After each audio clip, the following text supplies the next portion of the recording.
Hi guys, this is Tony here. Just quick interruption before the actual main show starts. Here we're about to listen to Around the World, a single by Toxikull, and on the end of the show there will be the second single. I want you to hold around and hold on to listen to, because it is. The reason I'm doing it this way is that I was waiting for the permissions to put it on the show and the files to be sent, and I recorded the show before because these guys are really busy, and I did that might be on tour. So brilliant, I've got the permission. So hold in now. You're going to hear the single Around the World, then the show will happen, and I blabber blabber blabber, and then if you hold on at the end, the second single will be there for you to listen to. Night Shadows, both of them absolutely fantastic. So enjoy this song and then the show, and then another surprise at the end of the show. See you guys.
Hello, guys, and welcome to this week's episode of Heavy Metal Tones with me, your podcast host, Tony Evans.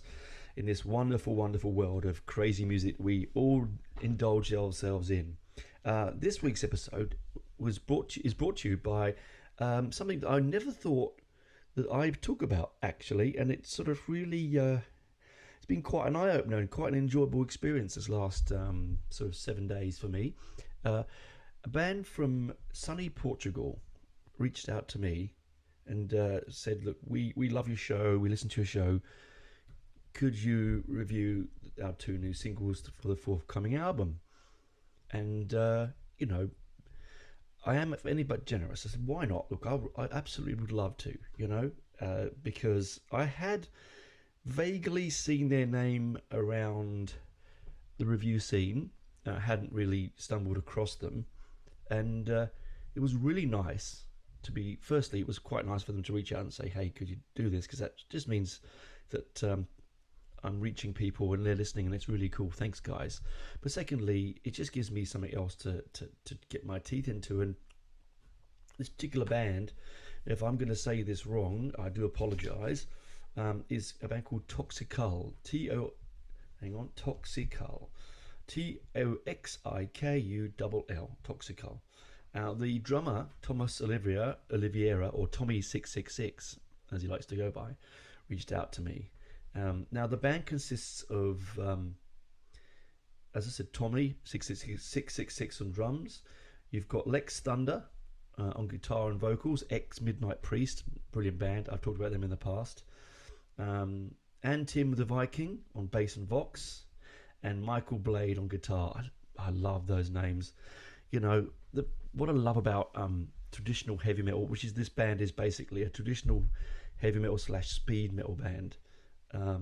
By no way are they a Euro metal band, and I'll explain that in a minute. They just make it's like the the old punk days when Johnny Rotten and Sid Vicious and all those sort of people, and you had you give yourself pseudonyms to sound a little bit sort of harder, like in Bad News with Vim Fuego.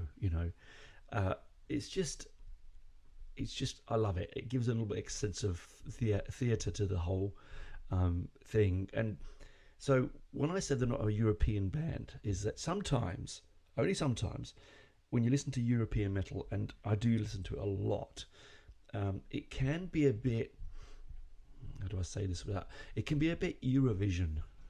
And I don't mean that in a bad way, because I love Eurovision, but what I mean is it can be a little bit locked in the past. Now, you might say, but Tony, didn't you just say these are a traditional heavy metal band? Yes, they are. They nod quite comfortably back to their influences. Nothing wrong with a nod back to influence. We've all had those moments, and I do on a regular basis. But there's ways that also then to tweak and put your own signature on it, and this band has done that. Now, they've released quite a bit since they formed in 2016. All right, so I'm sorry, there we go. They've released the Night Razor, which was an EP, and then we had singles: Surrender or Die, Hellmaster, Freedom to Kill, Satan Bloody Satan or Salem, Rocketer, and it basically that's off the Night Razor EP, all right. And then the singles they released off of that. After that, we have Metal Defender. Now, I'm going to really butcher this. Sorry, guys. I can't do Portuguese very well, but I'll give it a go. Nacienda non Cemiterio, featuring Flagandor. Darkness, Maciendoro, I Will Rock Again, and Let There Be Rock. This is for the 2 singles that came out that I'm going to talk about. If I have butchered that, I do apologise. But firstly, you want to start with the Night Razor, which is their EP, the first EP.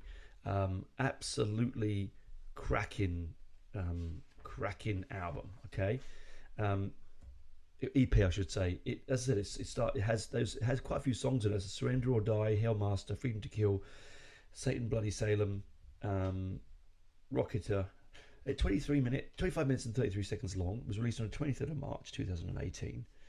I've written here epic traditional metal with heaps of Judas Priest, and what I mean by that is that he has the lead singer has a real King Diamond falsetto vocal thing going on. Both the drumming and the vocals are breathtaking. They are textured. It is educated and fast. It is quite virtuosic. You know, it's just what I mean is they play bloody well. You know what I mean? They just play really well. It's well produced, and it doesn't sound like a new band. You put this particular EP on, and honestly, it sounds like the band's been around for ages. It really, really does. And let's not forget also the 2019 single "Cursed and Punished," which is also a brilliant artwork, but it's actually a fantastic, thumpingly interesting speed metal. It's they sort of jump between trad metal, you know, if I know what I mean, like saying bands like say Maiden, Saxon, Diamond Head, and that sort of thing. And then they also play a lot of. They also have influence. You can hear the influences from, from the Scorpions and from Michael Schenker Group and King Diamond and all that sort of stuff. Right now, I did really butcher the names. I do apologise. Nacienda no Cementerio is what I meant to say, and the other one was Morenduro. And I love it the fact that they sing on certain tracks in their native Portuguese. That really means a lot to me as a listener, because you, instead of having to hear a singer try and push his emotions through with just the poor English enunciation, when you sometimes, if you listen to a band like, I mean, Rammstein are a very good option. A big opponent. You know, they do it well. Not opponent. They do it well, right? They do a lot of their music in their national German tongue, and it comes across there because the power and the emotion and the sentiment comes across very well, because they're not trying to counteract, trying to emote in a language that they don't really use. So actually, of all those singles, those two are actually my favourite of the ones they released. As I said, Nacienda no Cementerio and Moriendoro. And then, they've had a couple of albums. They've had a few albums. Unfortunately, on Spotify, you can only really get the one, which is the Cursed and Punished from 2019, which the lead single came from. But they have released, they did release an album prior to that, one of their very, very first album they released. And I'm trying to find what it's called. Give me a second. Black Sheep in 2016. That's what I meant to say. Anyway, I haven't heard that yet, guys. So I'd love to be able to hear it somewhere. I might try to track it down on YouTube, maybe. But as a Punished, Cursed and Punished is on there. All the singles are on there. The EP, the very, very addictive EP, is on there. As I said, Night Razor. I really find that very addictive. Notes that I made here is energetic, powerful, leather-bound, screaming steel and leather traditional metal band. Right. I'm going to read you out in a minute the blurb that Thomas sent me, and I find it completely and utterly. I can't fault what he says here. It sums up them. Drop my phone. It sums up them completely. Okay, guys, here it is. It says here. Born and raised under the hot and blinding southern light of Portugal's capital, Lisbon, Toxikull took off in 2016 and haven't backed down since. A tumult from the Atlantic rising to take the world by storm. With 2 full-length albums, an EP and a collection of singles full of incredible guests from bands such as Skullfist and Crystal Viper. Under their belts, Toxikull's taunting, fearless attitude has conquered the European heavy metal underground scene. And I really can see why. And you'll know when you listen to the single, and their music.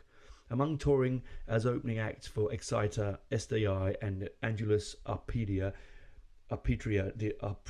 Sorry, they were here recently. I didn't get a chance to go.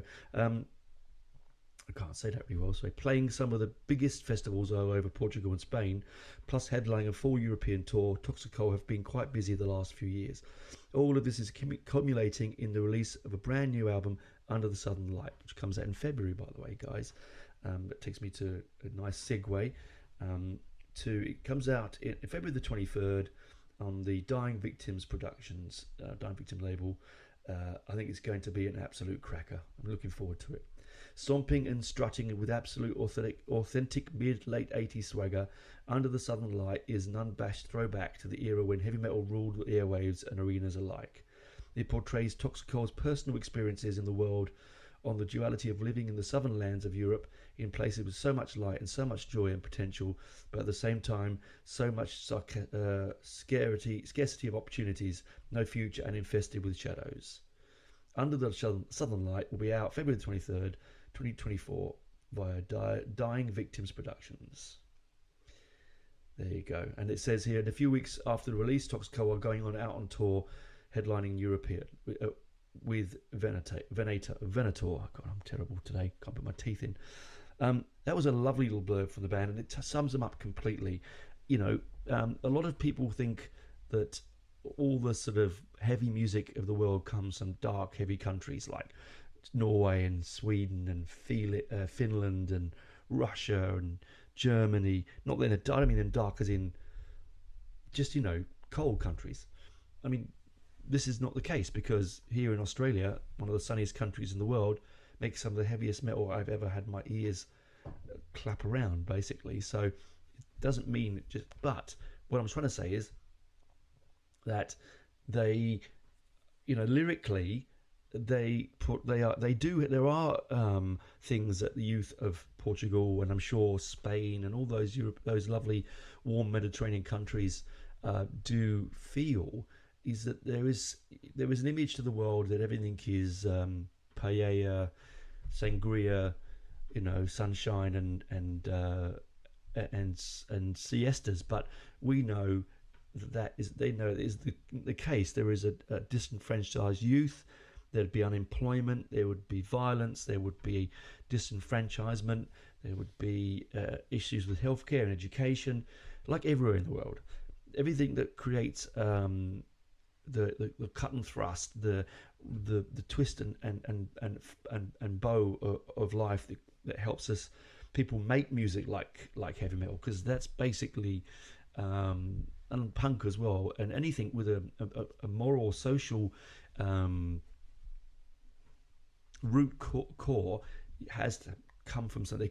You can't write songs about things like that if you haven't yourself been through it. Otherwise you will sound like Kiss. I mean that, you know, I was made for loving you baby stuff, you know, that's what I mean.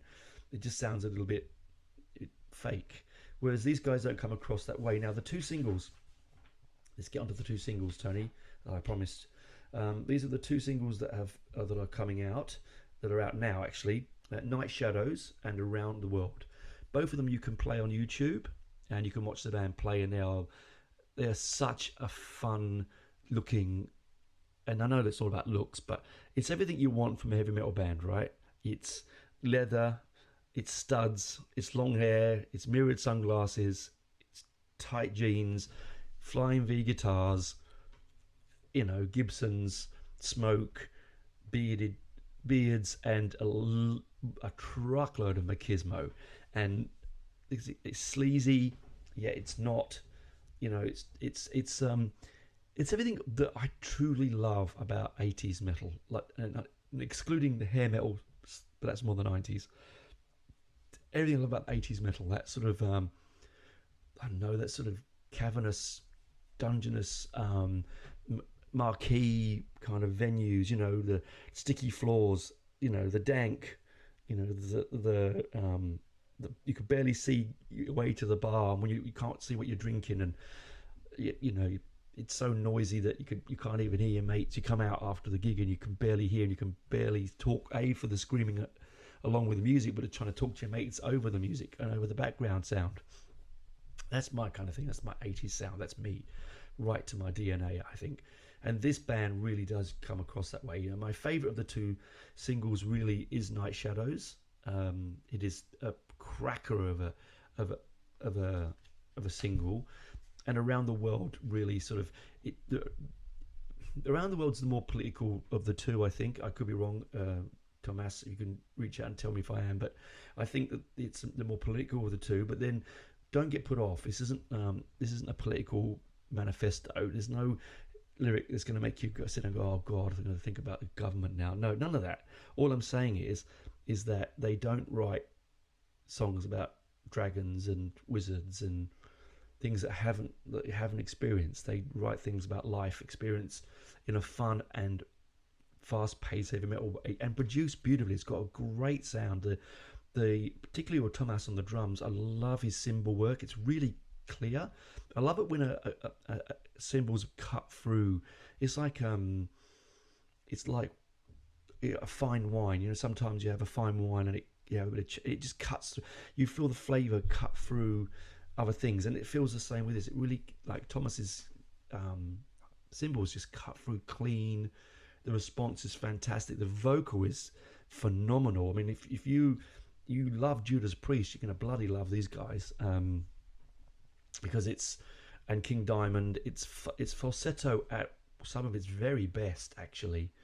And the bass is thundering and inventive. The guitar, the solos in it are really clever, like educated and clever. I don't think there's anything in those solos I've heard before, which is something you can't always say. And that's what I like about these European bands, is that they tend to really have fun with it. They know they're not going to be right away. They're not going to jump out the blocks and be Def Leppard or Iron Maiden. These things don't happen anymore. Bands don't make it overnight like they used to in the 80s. Even though, let's be honest, they didn't make it overnight. They worked fucking hard to get where they come from, to get where they're going. But the perception is they were made it overnight. These days now, the bands know that it takes longer. There's a lot more road work to do. A lot of bands, like Thomas reached out to me. They have to do their own marketing, their own management, their own social media work, and good on them, because that can't be easy, having to hold down possibly day jobs, I'm sure, and then at the same time, getting time to tour, getting money. I know that on a good label, a very good label, but that label was not, the world's biggest label, is it? It's still an underground label. So they work really hard, and it comes across that way in their music, because they just have fun. It's why bands like, as I mentioned a few episodes ago, Cryptos are so much fun, because there's the same kind of feel. It's that they desperately they've had enough of new metal and all the modern shit that sometimes gets thrown around. They just want that to reach back to what their big brothers were listening to, what they heard when they were kids, or what their dads listened to, whatever age they are. They just want to reach back and feel part of that movement that doesn't exist anymore, but they are creating it. And I think this new wave of European traditional heavy metal is really fun. And when we come back on the other side of this episode, I'm going to talk about some other Portuguese bands that I think that I sort of had a quick listen to after listening to all the Toxikull stuff, and really sort of like, wow, what a scene they have. I generally am quite impressed, and I know that a lot of singers live out that way. I know that the members of Venom Inc. live in Portugal. A lot of English people move out to Portugal. I know that may be annoying to the Portuguese, but they do, But anyway, that aside, although I did have an uncle that lived out there years ago for a little period of time. On a funny side note, Clive Dunn from Dad's Army, who played Jonesy, that they don't like it Upham, a character. He lived in Portugal. We owned a restaurant there until he died. Yeah, a little bit of fun fact. Anyway, enough's enough. I'm going to have a bit of a break now, warm my tea up, and we'll come back on the other side with some other interesting bands that you might enjoy. So when you're going down that rabbit hole of European metal, you can start with Portugal, start with Toxikull, because I really highly recommend it. Brilliant music. And then try these other bands. You might really enjoy them. Talk to you soon. Bye for now.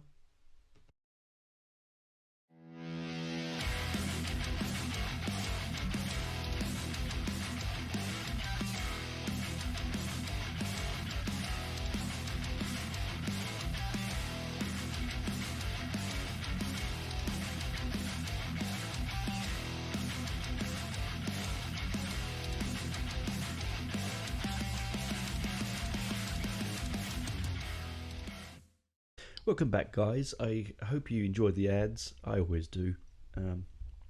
Now, I'm gonna talk about a few bands that I've been listening to that are Portuguese. If I've missed any, and my dear Portuguese listeners, if I have, I apologise. If there's something there you want to remind me of, please just reach out and tell me. But firstly, yes, do head over and listen to Toxikull's work. It's brilliant. It won't take you long. There's, as I said, an EP, a couple of albums, and lots of singles. And you could binge it in an afternoon, and you will absolutely love it. I know I did, and I couldn't stop playing the EP. I really couldn't. For me, Hellmaster was epic, absolutely epic. My favourite of their tracks. So King Diamondy, so falsetto, so breathtaking. I really, really loved it. I've kept going back to that EP and playing it over and over and over. I really, really love it. I would have popped that out as a single. I think that's well worth the world listening to. It's a fantastic EP. And what value for money on that, though? You know what I mean? Quite a few singles, quite a few songs, 25 minutes and 33 seconds for an EP is pretty good. And to pile that many in there, you know, Satan Bloody Satan, they're all good there, right? Freedom to Kill, Hellmaster, Surrender or Die, The Night Razor, they're all fantastic. Anyway, so the bands I'm going to talk about are the ones I managed to listen to, and I'm going to give you a quick, brief description of each of them. Okay, so there's 10 here. So if I miss anything, please let me know. Okay, I'm going to give you a little bit of a blurb that I found about them. Okay.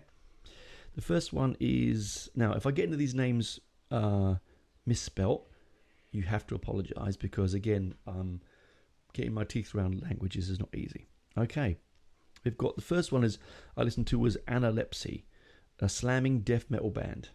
Okay, every country needs a slam, brutal death metal band, and Analepsy is probably Portugal's most prominent. You can find their stuff on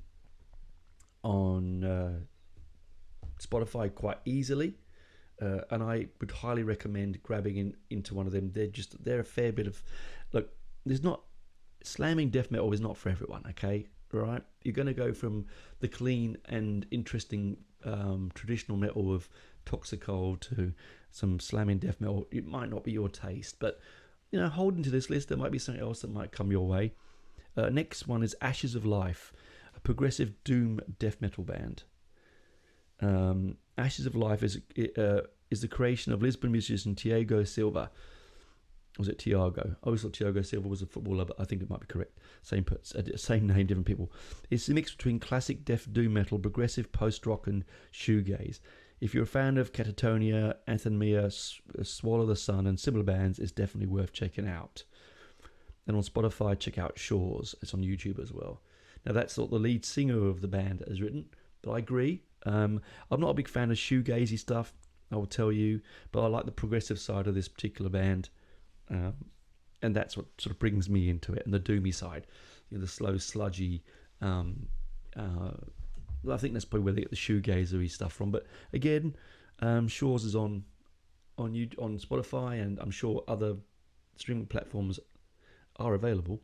Now we're going to move to Desire, a doom metal gothic band. Again, I don't see, and this is what sort of opened my eyes, and that makes me, and I should know better because I'm a man of the world, if you know what I mean. I didn't see Portugal as a country that would make doom bands.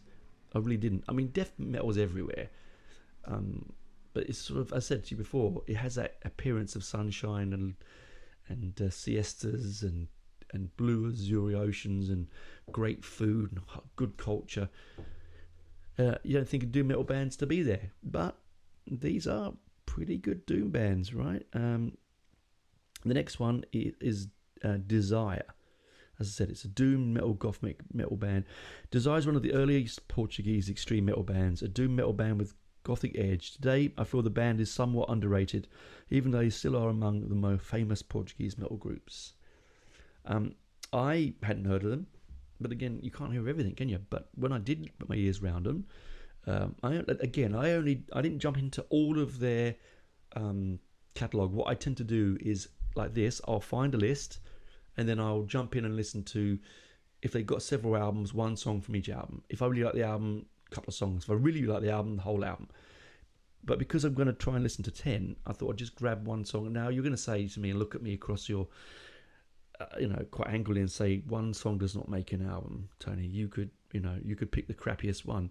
But that's why if I find it doesn't grab me, I'll find another one off the same album, just to see if it's something I'm just not getting, Now another death metal here is Destroyers of All.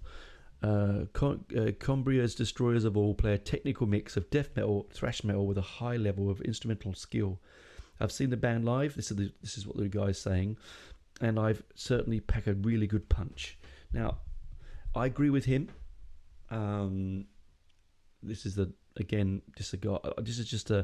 guy that's talking about this is a Portuguese metal singer. What's his name?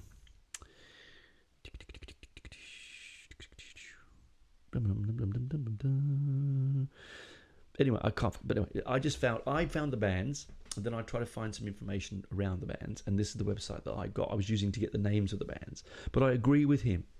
That I'd love to see them live. I don't think that's going to happen living in Australia, but it's a good mix of death metal and thrash metal, and I think it's pretty fun because it's more thrash than death, to be honest.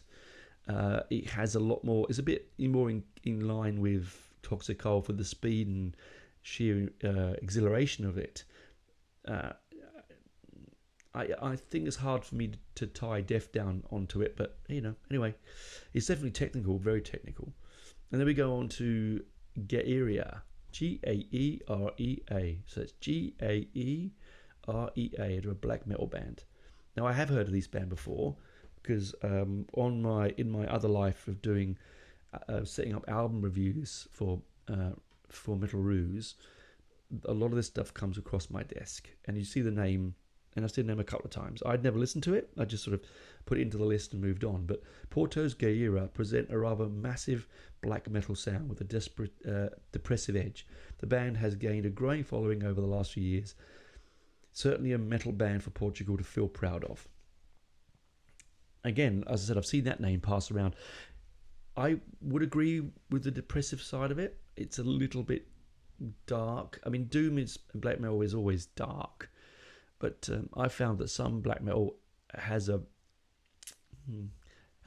up edge to it. It sounds odd, but there was a positivity about the blackness. If you listen to Venom Inc.'s latest album, There's Only Black. Now that's an extreme metal band song. It's not a black metal album at all, but it has very positive outlooks and a very negative connotation. You know what I mean? It's sort of a delicious contradiction that I quite like. The juxtaposition between the two of them. You say that in the morning. Juxtaposition. Then we move on, and if you're looking for an album for them, to listen, Lifeless Immortality on Spotify and other platforms are available. Now we're going to move into Morning Leonore. I love this name. I really love this name of this particular band. It's melodic. Portugal is definitely a country with a quality doom metal bands, and Morning Leonore proves it. Sadly, the band seems to be on the long-term hiatus. That's a shame. After the 2010 release of Loosely Bound Infinities. Yeah, I only found a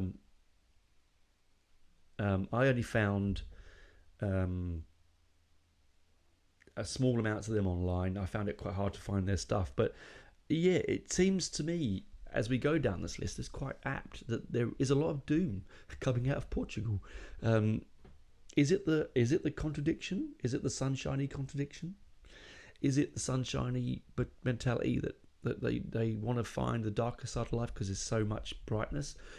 Am I getting this wrong? I mean, I've never been to Portugal, but I've been to Spain and those parts of Europe, and I just know that they're all very sunny, very friendly, very open and vibrant people, and very rarely did I come across a depressive Spanish person. I'm sure they're out there, but doom essentially is quite dark and has its sort of roots in fantasy. And Morning Lure does do that, but it's quite melodic. I do like melodic doom metal. I do, because it has, instead of being sort of dirgy, one chord, rhythmic movement, it's quite it's a bit faster. It's a little bit more, as it says in the title, it's melodic, right? It's a little bit more. It's a bit easy listening, and that's the worst thing to say, but I mean it. It's sort of like easy listening doom. You know what I mean? And then we have Neva, N-E-V-O-A, and there's a little hyphen over the E. Atmospheric black metal. It means mist in Portuguese. It's a black metalish band that is not afraid to experiment with its musical styles. It's quite surprising. Yes, there is some interesting stuff. Again, I only dipped into a couple of songs off 1,000 Circles, which again is on every streaming platform that you might like. And it was a little bit, there's keyboards, there's a bit of synth, there's a little bit of edgy guitars, some cold tri-note, tri-picking, there's screeching, there's vote. It's actually really, really good. Atmospheric black metal is not always the stuff that I tend to dig, because it is a lot of space between the notes and a lot of very heavy, I mean, don't get me wrong, I love heavy, right? But sometimes it's a little bit too overpowering for me, and that's the key to it. I suppose that's what makes it such an interesting subgenre of black metal, and we will do that. I'll cover it one day, because it's one of those genres that or subgenres that I don't really dive into that often. So putting on this band was quite good for me, actually. We have Redemptus. They're a post-metal sludge metal band. And they play a take on sludge metal and post-hardcore with the emotions right on their sleeves. Some really desperate and honest music. Perfect for dark times, it says. Yes. So if I haven't talked about sludge metal before, it's an interesting one, right? If you've never heard or listened to any sludge, do Google it, find out some bands, jump in, have a listen. It's basically doom turned. If you imagine doom is at speed at 50% speed, sludge is like 25. It's really syrupy. It's really tarry. It's very tactilely thick sounding music, and it is very dark. And I'm not completely, I'm not a complete fan, I have to say. Of the 10, this was the one that least grabbed me. I'm sorry if any of the bands are listening to this. Not saying your work isn't great, because everything that someone puts out is wonderful. We're not there making the music. It's not for us to make negative comments. It is for our place to be constructive but not negative. That is my motto in life. And then we have Sinestro. Again, another atmospheric sludge metal, post-metal band. It's probably the most original of the lot of Portuguese metal bands, basing their style in atmospheric sludge, but not afraid to branch out into different directions. They sound a bit like Poland's Obscura Sphinx. And if you know that band, you're going to enjoy this band. Post-metal is a really... Let's dig into that one, shall we? Post-metal. I don't understand what post-metal genuinely means. Atmospheric, yes, it says it on its sleeve. Sludge, it's obvious, slow and sticky and methodical. Post-metal, See, it's almost like saying that metal's finished, and this is what comes afterwards. And I don't know how. It's almost like saying you can see the end of the universe, and this is after the end of the universe. Like, makes no sense. Because surely post metal is just not metal, is it? It's just another type of music. I don't get it. I mean, you get proto metal. You sort of get that. I understand. Like in bands like Blue Oyster and Deep Purple, sort of proto metal. We talked about that before. But I don't know if you can what post metal is. I'd like. You know what? I'm gonna pause 1 second. I'm gonna pull up when I finish this. I'm gonna dive in and see what the technical review definition of post metal is. Wait there a second. Here we go. This is interesting. I found what the definition of it is. Let's have a look. It says it's a genre rooted in heavy metal, but exploring approaches beyond metal conventions. It emerged in the 1990s with bands such as Neurosis and Godflesh, who transformed metal texture through experimental composition. In a way similar to the predecessor genres post-rock and post-hardcore, post-metal offsets the darkness and intensity of extreme metal with an emphasis on atmosphere, emotion, and even revelation, developing an expansive but introspective sound variously imbued with elements of ambient, noise, psychedelic, and progression in classical music. Oh, there you go. It's one of those words that you see and bands say they are, and it's banded around. You think, well, post-metal. I mean, I know Godflesh, I wouldn't have put them, I wouldn't even think they were a post-metal band. Anyway, so you learn something new. So I'm learning as we go, don't we, guys? Are you sitting comfortably? Yes. Okay. And then we've got the last one on the list, which is Soul of Anubis. Again, a fantastic name that is, okay? Yeah, this is what the little blurb says. Portuguese high on fire. Yeah, that's about the description I'd give Soul of Anubis. There's also more to the band, like some atmospheric and progressive tendencies. I see them. This particular guy who reviewed said, see them live, and it was great. Super underrated Portuguese metal band. Everyone in the sludge should know them. Their album, and I did listen to two songs off Black Mountain, which is again on any Spotify and other platforms which are available. I like this because when he says high on fire, it's pretty true. They're quite a fast band for a sludge outfit. Really quite enjoy Black Mountain. Again, I'd heard about them through my review days from the Metal Ruse. It sort of come across my desk. I'd moved it on to someone to be reviewed. I hadn't listened to it, and I'd sort of kick myself now because I'll probably go back and listen to the whole of the album. Sometime when I get a chance. It's on my to-do list. I have a whiteboard of albums to listen to and to get round to, and I've put that one on there. Okay, so I mean that's just the tip of the iceberg, guys. I clearly have not, and again, I'm taking this review information from a Portuguese metal magazine. I listen to these bands, but this is just to speed things up. I've gone what he reckons, and I generally agree. 1 second. Oh, dear me. So, hang on. Sneeze button. I apologise. It is quite hot and humid here in Canberra. It's been raining a lot this summer, and there's a lot of pollen in the air. Yes. Let me control myself. I apologise. I should get a cough button or a sneeze button that says some profanity over it. I don't know. Anyway. Portuguese metal is alive and well and fantastic, and I think it's being spearheaded by bands like Toxikull, who are reaching out and going beyond their borders, European tours, supporting big bands, not afraid to show off and tell the world their product is available. Please listen to it. It's fantastic because it's a mixture of English spoken and Portuguese. It's 110% fun. Second. Another big sneeze there. I don't know where that's come from, but anyway, must be from the one that was before. Building up, ready to come out. You know what I mean? Anyway, I quite enjoyed my sojourn through a Portuguese metal.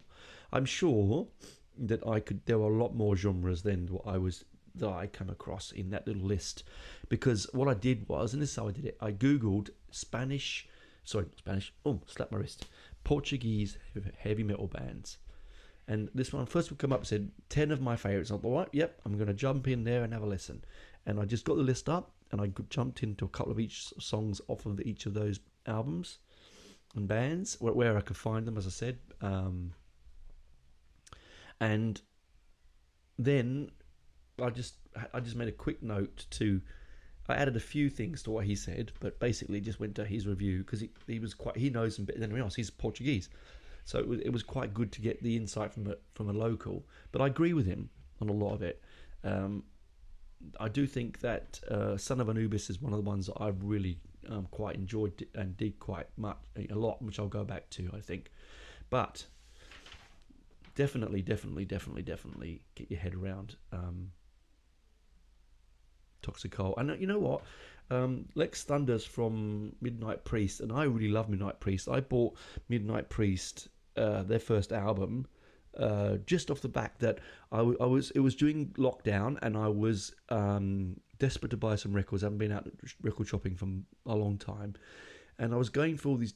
I think it was there on Dying Victims, going through their website, and this amazing cover popped up, and I thought, hang on, how good is this? And then so what I did is I then Spotified them. I went, oh my god, this is brilliant, and I bought it, and it was like €25 or something, like pennies really, considering. And it got to me, and I bloody love playing that album, and the artwork is fantastic. And that's another thing about Toxikull's artwork. It does take you right back. It has a real sense of Priest to it, a real sense of drama and colour and glory. Everything you love about the 80s artwork for metal band covers, this is it. They have really sort of dug in to their genre and to their loves, and it shows in their music and their product. And I look forward to hearing more of their stuff, and I'm looking forward to hearing the new album in February.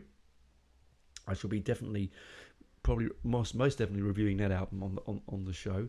I hope you enjoyed this week's episode. As I said, thanks for reaching out, guys, to ask me to listen to it, because it really did sort of make my week.